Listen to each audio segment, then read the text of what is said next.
Okay, so now that I have ordered everything that I intend to, it is time to talk about the money. Welcome back to Making Everyday Magic. My name is Shanna, and if you are new here, we are a homeschooling family of 4. We are, we're about to start the very last week of our 2023-2024 school year, which means that as I stated, I have finished purchasing at least like the things that I can advance purchase, the curriculum pieces that we need for the 2024-2025 school year. And just like every year, I love to come here and share my budget, my budgeting process, and talk it through with you. So let's go. Guys, before we go any further, please scroll down, hit the big red subscribe button, turn on the bell for notifications, and give this video a thumbs up. As always, you can find me right on down in the comments or over on Instagram at Making Everyday Magic. So, okay, for those of you who are new here, or just because it's a fun refresh that I do enjoy talking about this, but I wanted to come on and give you kind of my homeschool budgeting basics, essentially. So if you don't know, we originally, our parenting journey kind of started out. My daughter went to a Mother's Day Out program. It was 2 days a week. And the cost was about $2,000 for the year. So when we moved into deciding that we would homeschool and trying to figure out what that would look like, I knew that it was going to be very important to me to allocate money ahead of time so that I knew that our school expenses were covered. And for us, what we did is we took the amount of money that we were already spending on their education and just moved it over. So our budget, our homeschool budget every year per child is $2,000. Full disclosure, we have never once hit that ever. Never once have we ever hit that. However, like I said, for me, it is very important that I knew that this money was set aside. We, every year, we sit down and kind of figure out what our expenses are. And there have been, a lot of kind of larger expenses. So property taxes, homeschool expenses, dance costumes are a serious chunk of change these days. So there are things that we knew were recurring expenses, but once annually, but large expenses. And so what we did is we sat down and just figured out what that was, all of those big expenses when they factor in what that cost was monthly. And that money just kind of automatically comes out, goes into a separate account that, talk with my hands and my bracelets are so loud, and allows us to go ahead and know that those expenses are covered. And so one of those is our $4,000 annual homeschool budget. Again, I've never hit that. I also want to tell you, this is what works for us. That is how we got there. This is what we are comfortable affording. This is how we choose to spend our money. This is absolutely zero commentary on how anyone else does it. Absolutely not. It is also very important to me that I continue to share resources, whether or not I choose to use them, that are more cost friendly. I do have many videos on this channel. A couple months ago, I did an entire series on how to do basically an elementary, middle school, and high school level, entire grade level, absolutely for free, good quality education materials that are easily found available on the internet. So I do not ever want cost to be what keeps people from being able to homeschool.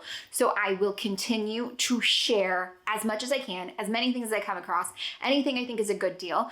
For me, we just chose, this is the way we chose to structure this for ourselves. Again, absolutely no commentary on your decisions or yours. This works for us. So even if you have commentary on my decisions or mine, it doesn't really matter because I know it works for us. Again, we're about to enter our 8th year of homeschooling, so we've got this in the bag. But I will continue sharing those resources, and I do have them here.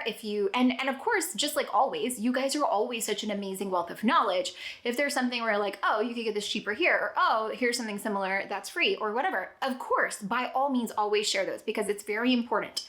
I just want to show you my process, and the number that we start with every year is $4,000. Again, we've never once hit it, just so we're clear. Something else that is maybe important to include here is that I could plug in a lot more things into our homeschool budget. A few of the extracurriculars, music theory, piano, I mean, we could absolutely count that. A few of their other things we could absolutely count as like a homeschool course, but I don't, because to me, those are things that if my kids came home from school, we would be choosing to do that anyway. So for me, that's a separate parenting bucket, and that's extracurriculars. But I, again, could. At the end of the day, it doesn't really matter because it's all money and it all comes out. So it doesn't really matter which bucket it comes from, but I'm just telling you, I don't include those things in our budget. I do include, there are usually, and I don't know any of this cost or sign up or anything yet, but there's several homeschooling groups in our area that will do classes at the Houston Museum of Natural Science. And we will prepay those, and they're once monthly classes. And so you kind of like buy them as a group, and then you find out what your cost is per kid. We have done that for the last 2 years, and it's awesome and amazing, and we enjoy it very much. And so I don't know what that cost will be, but given the opportunity, I fully intend to commit to that again.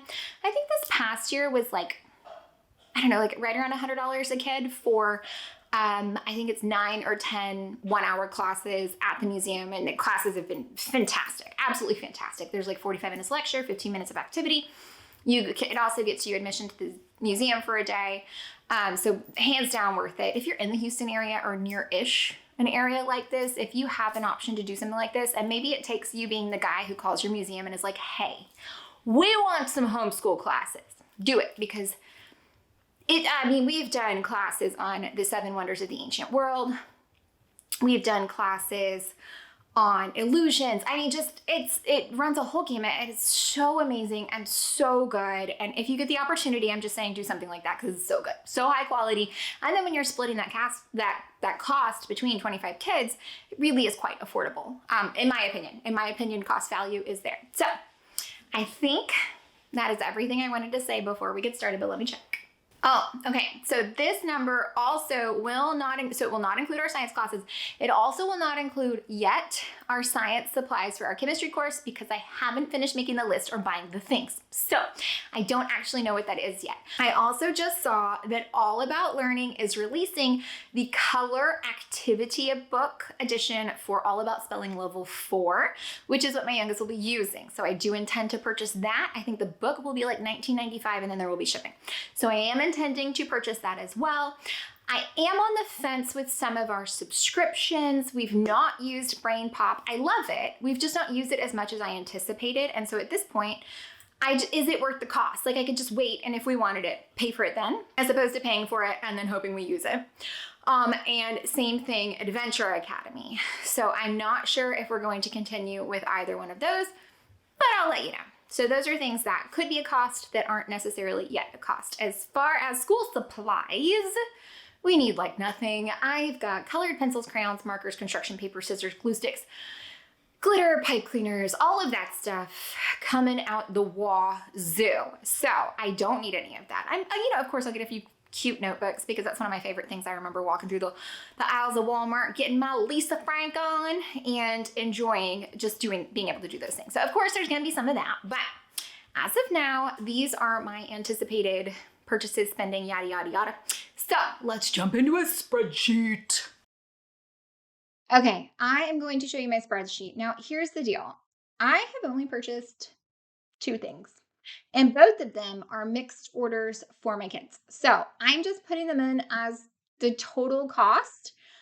So this is going to be the shortest spreadsheet video ever, but let me explain to you what I've got. I have it broken down into tabs down here so you can see what I've bought before and what happened. So this is like a couple years ago.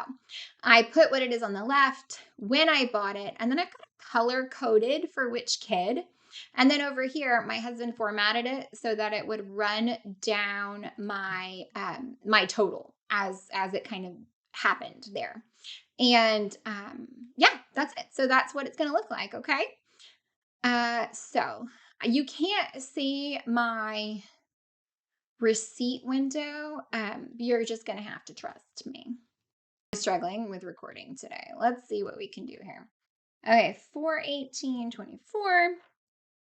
And this is Timberdoodle Kits. And my cost is,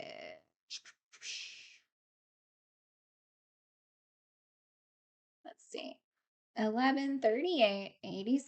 Now, let me film a square with, so that one, it is that one. Look how cute. Okay, now what is today?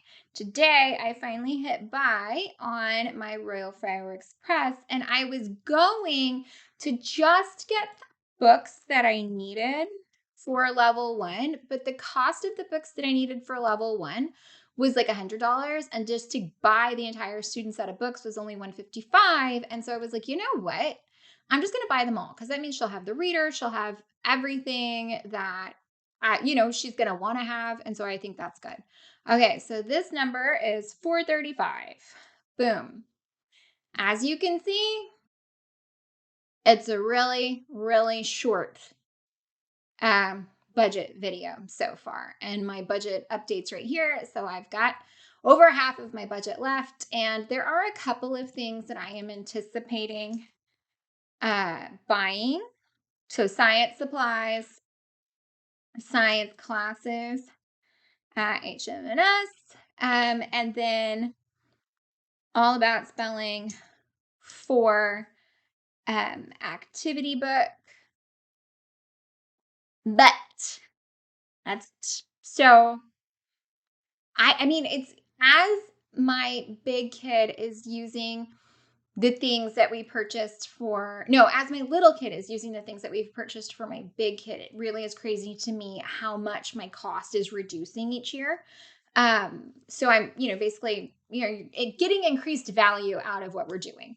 And I could easily, with things like Matthew C. and even with Michael Clay Thompson books, the student editions, I could easily use them again, because while they're consumable, like with Matthew C., we just use every other thing. And I've seen people who will go through like All About Reading, All About Spelling, the activity books, and cut them out and laminate them and use them for multiple kids, which is a great idea. I'm just not doing that. For me, the cost value, and I've only got 2 kids, the cost value of that, it's not worth my time. I'm perfectly happy to just buy another consumable book. And so that is what we do.